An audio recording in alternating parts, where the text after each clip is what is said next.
안녕하세요. 반짝머리 도서관입니다. 오늘은 공자가 죽어야 나라가 산다 라는 책에 대해서 리뷰를 해보려고 합니다. 이 책은 유교 사상에 젖어있는 우리들에 대해서 다소 신랄하게 비판하며 이제 우리도 변해야 한다고 이야기를 합니다. 저자 김경일님은 정서적, 감성의 호소에서 호소하기보다는 역사적 사실을 근거로 독자들에게 알기 쉽게 이해시키려고 노력합니다. 개구리를 냄비에 놓고 서서히 온도를 올리면 자기가 죽는지도 모르고 죽는다고 합니다. 유교 문화에서 조금씩 위기를 겪고 있는 우리들, 이제는 그 물에서 뛰쳐나올 때가 된 것 같습니다. 머릿말입니다. 한일합방을 부른 무기력한 정부와 위선적 지식인들, 유교를 부른 우리 문화 속의 분열 본질, 그리고 IMF를 부르고만 자기 기만과 허세, 그것들은 도덕의 가면을 쓴 유교 문화 속의 원질들과 본질적으로 같은 것들이었다. 위선, 분열, 본질, 자기 기만과 허세, 그것들은 바로 우리 사회가 그토록 즐겨 부르짖던 도덕적 가치, 단일 혈통의 우월성, 그리고 무거운 권위들의 벌거벗은 뒷모습이었다. 유교는 처음부터 거짓을 안고 출발했다. 유교의 씨앗은 쿠데타로 왕권을 쟁탈한 조갑이라는 한 중국인 사내의 정치적 탐욕을 감추려는 목적 아래 뿌려진 것이었다. 공자의 도덕은 힘있는 자와 돈 가진 자를 위해 봉사할 수밖에 없는 태생적 한계를 지니고 있다. 맑고 순수한 사람이었던 우리, 패기와 자신감으로 가득한 사람이었던 우리는 유린되고 세뇌되며 유교적 한국인이 되어 있었다. 일부 한국인으로 사는 10가지 괴로움. 한복과 김치 뿌리와 현주소, 그리고 그것이 왜 도태당하고 있는가에 대한 자기 해체적 반성과 분석이 없는 한 모든 시도는 한여름밤에 부채 역할밖에 하지 못한다는 것이다. 가을이 오고 선선한 바람이 불면 부채는 너덜너덜해진다. 이제 우리 것에 대해서 냉정해질 때가 되었다. 우리 사회의 신토부리에는 일종의 기피증과 문화적 폐쇄성이 교묘하게 숨어있다. 핑계대지 말자. 입장 바꿔 생각을 해보자. 한민족의 건강은 신토부리가 책임질 수 있는 것이 아니다. 한민족의 미래는 노자의 무의자연으로 열릴 것도 아니다. 못났으면 빨리 고치고 좋으면 나가서 알리자. 뭐 그리 겁낼 일이 많은가. 술 한잔이 망신나라. 나는 강의 시간에 틈만 있으면 한국인은 회식 때문에 망할 것이라고 목적을 높이곤 한다. 한국인들이 회식을 즐기는 이유는 공돈이 있기 때문이다. 조직 내에 공돈이 분명히 있기 때문에 그것을 함께 먹자는 공범 심리가 언제나 도사리고 있다. 그래서 마련된 게 판공비다. 억울하면 출세해라. 출세해야 산다는 우리들 한국인들이 벌이는 서바이벌 게임에서 살아남을 수 있는 유일한 처방전이다. 이제는 우리의 단점을 지적하시오. 고치겠소 하는 용기가 필요한 시점일 수도 있다. 이성계는 출세를 했다. 나라를 키울 수 있는 절호의 기회를 개인 출세의 기회로 바꿔버린 인물이 드디어 뜻을 이룬 것이다. 우리 역사에는 뜻을 이룬 사람들이 참 많다. 새로운 나라의 문을 열었고 그들의 행동은 모두 추인이 되고 말았다. 그래, 일단 버려놓고 보는 거야. 목소리 큰 놈이 임자야. 털어서 먼지 안 나는 놈 있냐. 억울하면 출세해라. 많은 역사가들이 이성계의 출세를 여러 가지 미사역으로 축하해주고 있다. 법치가 되지 않는 이유. 동양사회가 공통적으로 지니고 있는 문제점 중에 한국 사회에 만연한 채 발전을 더디게 하는 현상으로 나는 3가지를 꼽고 싶다. 첫째, 법치가 되지 않는다. 둘째, 늘 과거에 붙여 산다. 셋째, 주검을 숭배한다. 이 3가지는 유교의 특징 3가지를 뒤집어 놓은 형태에 불과하다. 그리고 여기서 파생하는 것이 바로 부모 자식 간의 유대관계와 효 사상이다. 그리고 이 효도 사상을 도용한 것이 바로 국가에 대한 충성 강요다. 나이 많은 사람들은 스스로를 부모로 자리매김하며 군림한다. 나이 많은 사람들 역시 언제나 부모 대접을 받고 싶어한다. 우리는 법은 있는데 그 법을 집행하는 규칙이 없다. 법은 엿이었다. 느리면 늘어났고 자르면 잘라졌다. 역시 핏줄 뿐이다. 한국학계의 가장 큰 병폐의 하나는 지나친 문화적 콤플렉스다. 학문적 치열함과 담담한 분석보다는 민족의 우주성을 고취하고 그런 우주성을 고취하고 싶은 비분 관계가 몇몇 사료들을 근거로 자라나고 있다. 역사적 허세는 더 큰 허세를 불러오게 마련이고 허세 속의 연속은 결국 더 큰 좌절을 초래하고 있다. 모두가 왕손인 나라. 무조건 넓은 땅은 다 우리 것이었고 핏줄은 오로지 한 줄기였다는 기대를 역사의 라면 스프처럼 뿌려넣는 한국물은 탁할 수밖에 없다. 제대로의 역사가 보일 리 없다. 우리는 이 부분에서 자유로워야 한다. 같은 맥락으로 우리 조상은 모두 왕손이고 양반이라는 한국인의 족보사랑 역시 어색한 콩플렉스의 발로임에 틀림없다. 동북아 일대의 문화적, 역사적 다원성을 인정할 수 있어야 우리는 동아시아 사회에서 역사적으로, 문화적으로 자유스러워질 수 있고 운신의 폭을 넓힐 수 있다. 단군의 곰이 반달곰이었든지 북극곰이었든지 그건 별로 중요한 것이 아니어야 한다. 동양의 역사로 사랑하고 싶고 서구의 문화와 역사도 충고하고 싶은 마음이다. 박찬호와 박세리. 정치인, 기자, 학자들처럼 민족과 민주주의를 열심히 외치는 집단도 쳐다보기 힘들다. 찬호의 스트라이크와 세레의 버디퍼팅, 그런 것들에 일희일비하며 손에 땀을 쥐어야 비로소 한국인인가? 그것이 나의 삶과 무슨 연관이 있는가? 그들의 개인적인 선택에 대해 우리가 애국적 박수를 쳐주어야 하는 것인가? 우리 문화에 대한 적극적 해체는 자기 비하가 아니다. 그것은 오히려 자신의 제대로 된 모습을 확인할 수 있는 마지막 기회일지도 모른다. 쓰리김의 DNA, 거시기와 철학. 자신들 외의 모두를 야만인으로 규정하고 로마인의 단계를 위해 개들을 몰아내라 는 구호를 외쳐댔던 그들, 공존이 아닌 지배에 즐거워했던 로마는 화려한 역사 속으로 사라졌다. 백제계의 충청에는 정복자의 느긋함이 서려있고 40개의 전라에는 고토 회복과 밀련한 자의 와신상담의 의지가 잠재해 있었다. 신라 문화는 기본적으로 대장장이 문화다. 백제 계열의 해당 문화, 신라 계열의 철기 문화는 근본적인 출발이 다르다. 해풍을 예측해야 하고 돛을 만들고 키를 조절해야 하는 백제 문화는 백제 문화와 철강석을 캐고 풀무질을 하고 마구를 두들려 만들고 말을 몰아야 하는 신라의 기질이 쉽게 화합할 수 없음은 자명한 사실이다. 백제와 신라의 문화적 패러다임이 근원적 차이는 역사 속에서 지속된 정치적 배반들을 통해 점차 거친 모습으로 변모해가면서 화해의 길은 점점 멀어져 간다. 지역 감정의 봉합은 단순한 정치적 이벤트만으로 되지 않는다는 점을 말하고 싶기 때문이다. 그래서 좀 길게 역사를 살펴보았다. 사실 지역 감정이란 전 세계 문화권 어디에나 존재한다. 캐나다 사람들은 해외여행을 할 때 온몸 구석구석에 콩알 만한 캐나다 국기를 붙이고 다니곤 한다. 이유는 단 하나, 미국인이 아니라는 것을 보여주기 위함이다. 인간이란 따지고 보면 참 웃기는 존재들이다. 양복을 입고 핸드폰을 손에 들었지만 뇌는 여전히 청동기 시대에서 멈춰있다. 청동기, 철기부터 이어온 긴 애증의 역사와 함께 우리는 사이버 시대를 살고 있다. 이제 우리는 21세기로 들어가려 한다. 영남은 영남대로 차라 마늘 베대뱉지 마라. 호남은 호남대로 너무 거시기하게 뭉치지 마라. 우리는 무엇으로 한국인인가? 중국이나 일본의 그것과 뚜렷이 구별되지 않는 것이 우리들의 모습임을 우리는 인정해야 한다. 한국, 중국, 일본의 문화는 하나의 뿌리에서 성장한 서로 다른 가지에 불과하다. 이것을 제대로 알고 인정할 때 우리는 올바른 우리를 볼 수 있다. 우리는 냉정해져야 한다. 특히 우리 것에 대해 냉정해져야 한다. 버려야 할 것과 새롭게 정립해야 할 것을 차분히 골라내야 한다. 2부, 공자가 죽어야 나라가 산다. 유교의 유효기간은 끝났다.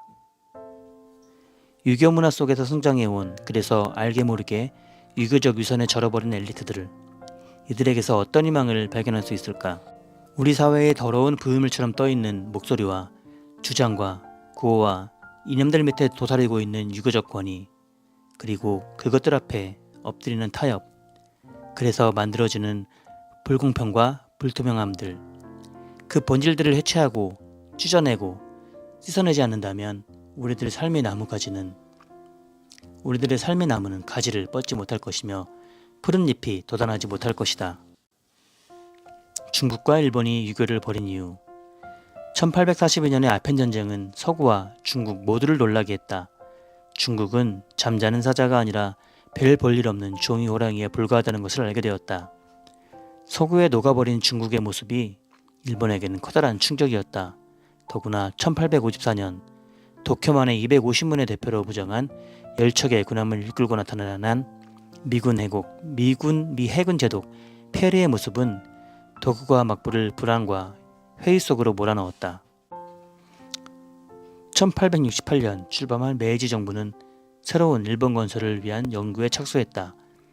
이러한 와중에 조선의 한 일은 끊임없는 당파 싸움이었다. 결론적으로 우리는 한 번도 유교를 정리할 기회를 갖지 못했다.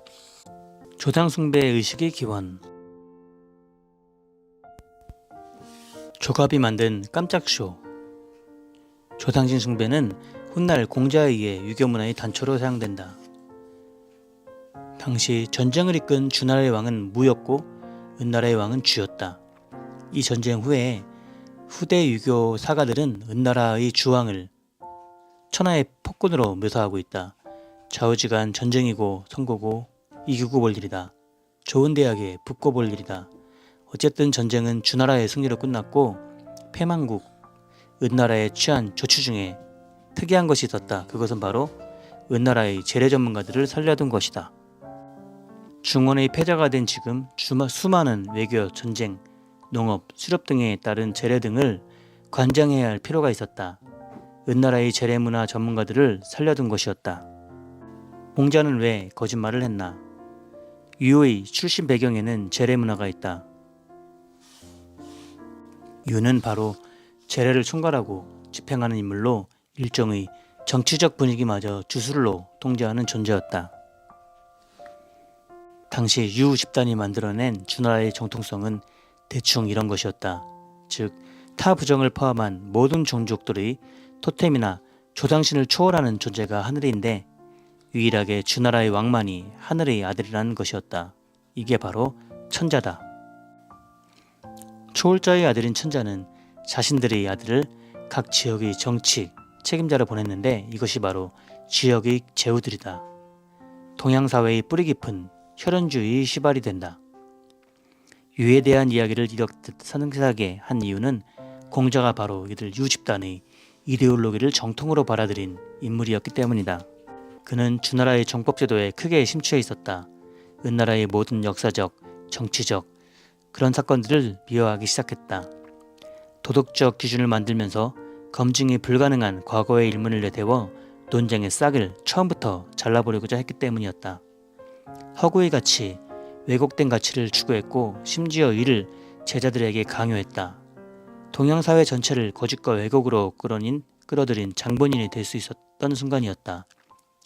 본질적으로 존재하지 않는 의미를 찾기 위해 공자의 제자들은 모두 과거 속으로 빠져들어야 했으며 모든 역사적 사실들을 왜곡하고 미화하지 않으면 안 되게 돼 있었다. 공자의 이런 교훈 몇 마디는 참으로 기막힌 반전을 통해 동양사회의 주류 이데올로기로 자리하고 인간을 속박하게 된다. 우리는 영원한 중국의 속국인가? 천자는 하늘로부터 명을 받았다. 때문에 제후는 천자로부터 명을 받아야 한다. 또 신하는 통치자로부터 명을 받아야 한다. 마찬가지로 아들은 아버지로부터 명을 받아야 하고 아내는 남편으로부터 명을 받아야 한다. 따라서 명을 받고 위를 섬기는 자들이 실제적으로 섬기는 것은 하늘이다. 유교만이 최고의 진리이기 때문에 더 이상 다른 것은 배울 필요도 생각할 필요도 없다는 선언과 함께 유교를 제외한 모든 사상은 사라져버리고 말았다. 이렇듯 유교는 한나라 동중서에 이르러 정치적 권력을 얻으며 동양 문화의 주류로 자리하게 되었다. 역사를 보면 정치의 머리 숙인 철학은 언제나 그 시대의 주류로 자리매김하고 했다. 우리는 어쩌면 동중서의 정신적 노예들일지도 모른다고 말이다. 그렇게 얘기를 해야겠다. 지금도 동중서는 당신의 머릿속으로 들어가 있다. 주자학, 그 위대한 사기극. 정권이 새로 세워지면서 자천, 타천의 인물들이 권력자 주변에 들끓었다.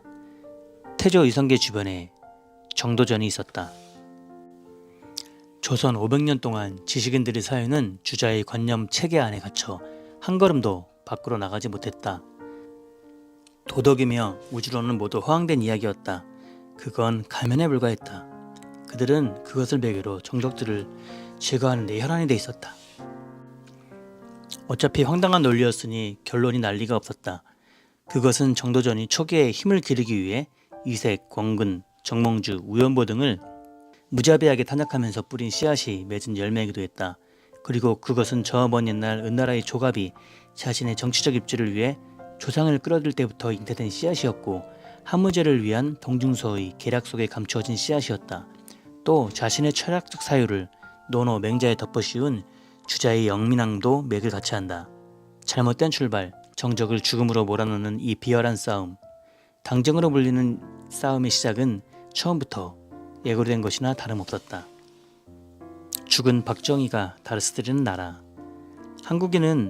한국인과 중국인은 유난히 역사에 매달린다. 뒤돌아보기 문화가 만든 또 하나의 악습은 주검숭배, 이른바 독특한 성례 문화다.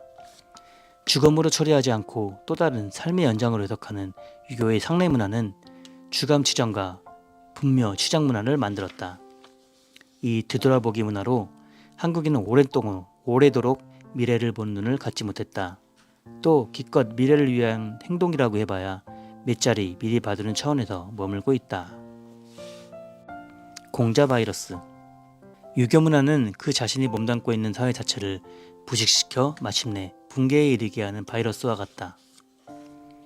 우리들 대부분은 민주주의와 자유자본주의의 옷을 걸치고 있을 뿐 본질적으로는 3000년 전 원시 가부장 시대의 의사결정 구조를 조금도 바꾸지 못하고 있는 사회의 내면을 올바로 들여다보지 못하고 있다. 유교 문화가 어떻게 나라를 망치는가? 문제는 힘의 사용이 상식과 법 그리고 구성원 모두가 공감할 수 있는 객관적 시스템 속에 투명하게 이루어지지 않는 프로그램, 즉 유교 문화가 만든 권력 구조 속에 그 속에서 발생했음에도 다시 한번 도덕으로 돌아가라는 호들갑과 함께 다시 유교 문화 속으로 스스로 기어드는 어리석음을 반복하는 데 있다.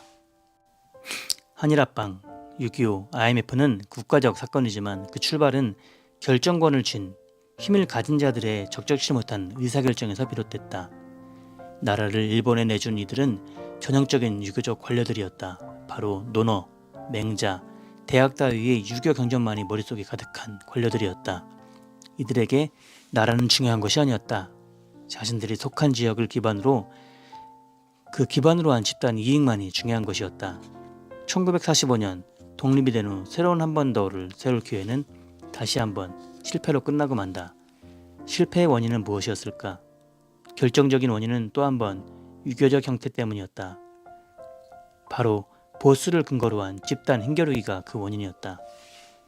우리 사회의 거의 모든 기업이나 대학, 연구소 등 조직을 들여다보면 외형을 좀 달라 보이지만 의사결정 구조나 정책 위반 등에서 거의 동일한 프로그램이 진행되고 있음을 어렵지 않게 알 수 있다. 효도가 사람 잡는다. 이 효라는 것은 인생의 허물을 일찌감치 깨달은 동양의 노인들이 찾아낸 존재의 연속 기원 프로그램의 셈이다. 나는 죽어도 나의 존재는 자식들을 통해서 연속되고 싶다는 기원이 담긴 것이 바로 효라는 글씨였다. 동양인들에게 효에 대한 가르침은 하나의 종교다. 때문에 효도에 대한 평가절하나 그것에 대한 문제제기는 금기 중의 금기라고 볼 수 있다. 그러나 바로 이 효도에 대한 금기풍토 때문에 수많은 문제가 파생하고 있는 것이다.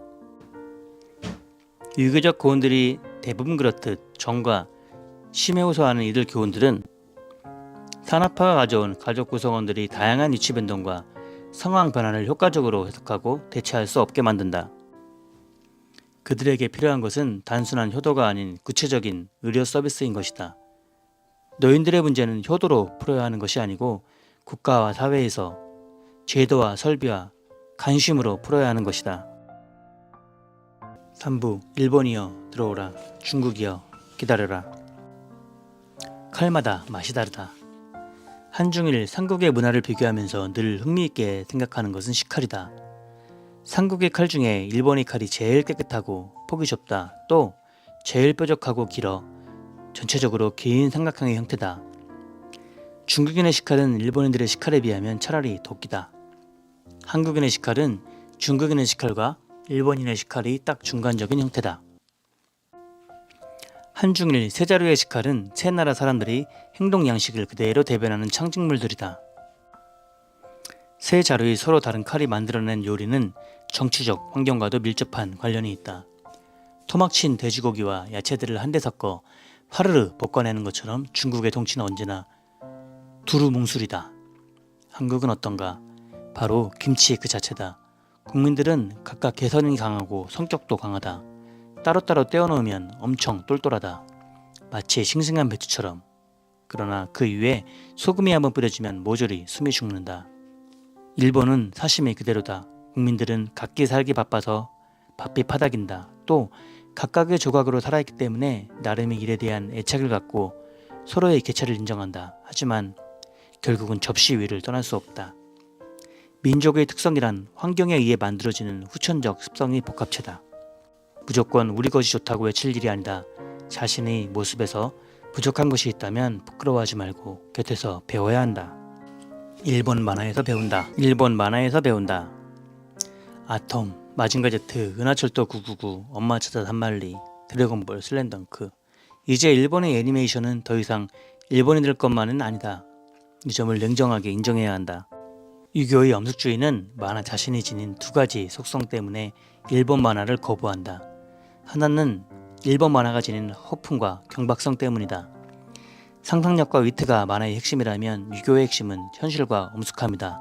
둘이 사이가 좋을 리 없. 일본 애니메이션은 바로 어른과 아이들 가슴속에 숨어있는 살아있는 색상들과 장난기를 효과적으로 끄집어내고 있다. 유교는 어떻게 우리의 상상력을 죽였나? 자연계와 자신을 혼동하여 사고하는 것이 원시적 사유의 특징인데 일본의 애니메이션은 바로 이 원시적 사유를 매우 자유롭게 넘나들면서 작품을 창조해내고 있다. 일본 애니메이션이 지닌 에미니즘과 토템의 동서는 사실 일본 문화 저변에 깔린 애니미즘과 맥을 같이 한다. 흔히 800만 신이 있다는 일본의 무속 문화는 사실 원시 애니메이즘 연속선 위에 놓여 있다. 한국의 애니메이션은 왜 건강하면서도 아름다운 상상으로 풍부한 나름의 콘텐츠를 창조해내지 못하는 것일까? 그것은 바로 유교적 가치관이 불러온 상상력의 빈곤과 유교를 벗어던지면서 일어나는 가치관의 공백 때문에 발생하는 현상이다. 유교의 가치관 중 공자가 한 말로 이러한 것이 있다. 괴이하고 억지 쓰는 것, 성황을 어지럽게 만드는 것, 귀신에 관한 이야기들을 말하지 않는다. 왜 일본 문화에는 폭력과 성이 난무하는가? 어느 사회가 특이한 형태의 행동에 심하게 기울여지는 것은 그 사회 구성원들이 기본적으로 그런 성향을 지니고 있기 때문이다. 일본의 애니메이션이나 비디오의 폭력은 일본 문화 저층에 깔린 죽음의 미화의식 때문이다. 일본인들은 늘 존재하고 수시로 자신에게 엄습하는 공포를 아름다운 것으로 바꿔놓으면서 죽음을 미화했다. 그래서 그들은 할복을 하고 자살 특공대를 만드는 것이다. 일본의 성개방 문화는 기후와 칼 때문에 빚어진 그런 것들이다. 더운 지역이기 때문에 노출이 많고 그 끈적이는 일본의 여름을 지나본 사람은 알겠지만 자주 씻어야 한다.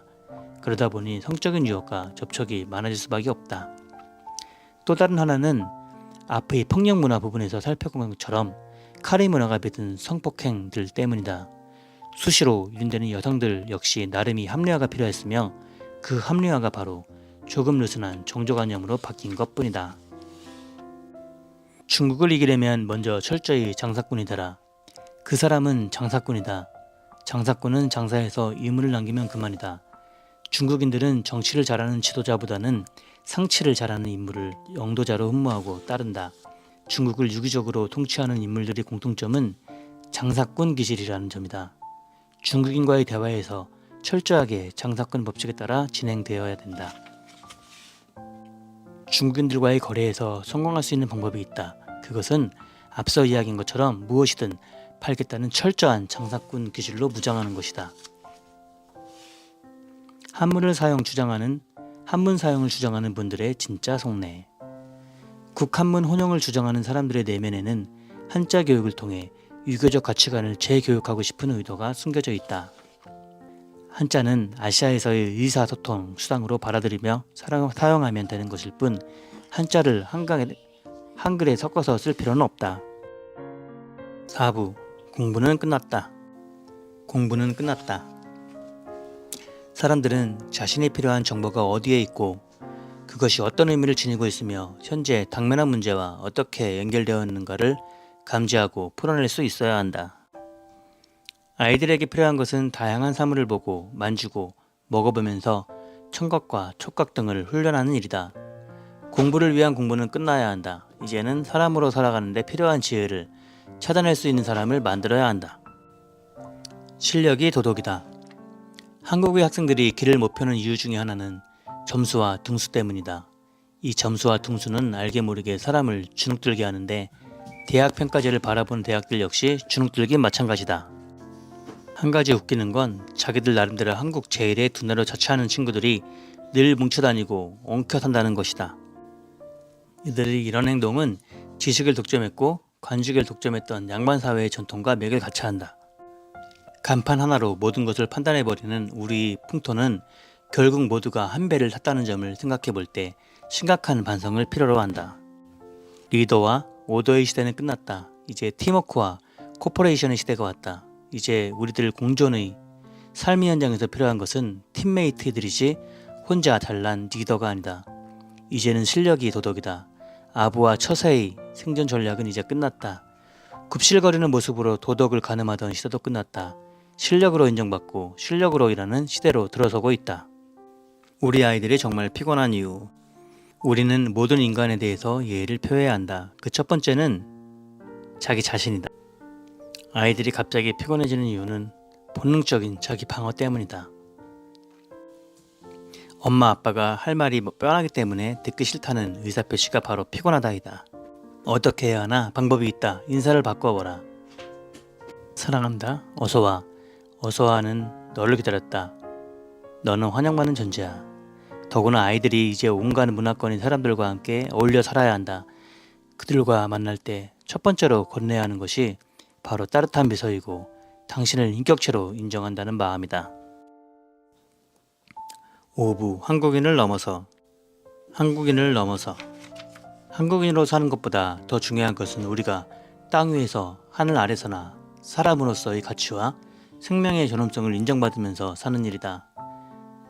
우리 것의 보존과 전통가치 유지라는 미명 아래 전통에 대한 어떤 비판과 손가락질로 허용되지 않는다. 가장 큰 원인은 바로 수직적 윤리와 불투명한 의사결정 그리고 끼리끼리 나눠먹기 행태를 분만한 유교 문화이다. 유교는 윗사람으로서 아랫사람을 가르치겠다는 오만함을 버려야 한다. 그리고 사람과 사람이 더불어 사는 방법에 대해서 이야기하겠다는 생각을 가져야 한다. 진정한 스승은 학생들이 나이가 많건 적건, 부모가 돈이 많건 적건, 서로가 사람이라는 동일성상에 설 때에만 가능하다. 서로가 서로의 공간을 존중하고 서로가 생명체임을 인정하고 사랑할 수 있어야 한다. 이제는 모두 껍질을 벗었으면 한다. 한국인을 넘어서자. 그리고 사람을 만나보자. 그곳에서 한국인의 문화가 아닌 사람들의 문화를 만들어보자. 왜곡된 역사 속의 엑스트라에서 벗어나 삶의 무대의 주역으로 돌아올 때가 되었다.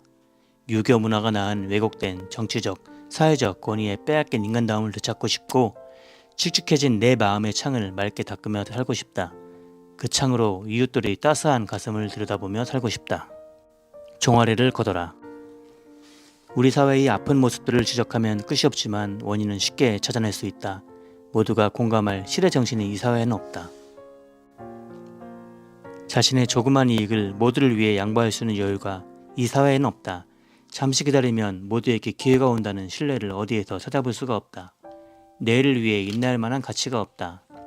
자식은 부모를 보고 배운다. 국민은 지도자를 보고 배운다. 집안이 되려면 진실한 부모가 있어야 한다. 부모가 열심히 일하고 차분하게 쉬면 아이들이 다소곳해진다. 나라가 되려면 지도자들이 진실해야 한다. 교수라는 지식인들이 강의 시간 10분씩을 예사로 잘라먹으니 거기서 보고 배운 애들이 철근도 10cm 잘라먹고 시멘트로 10%씩 떼먹는 것 아닌가. 그러니 안 무너지고 배기겠는가. 새롭고 큰 시대정신을 폭포수같이 쏟아부어 주실 스승이 아쉽다. 역사의 춘지를 받지 않은 큰 스승이 너무나 절실하다.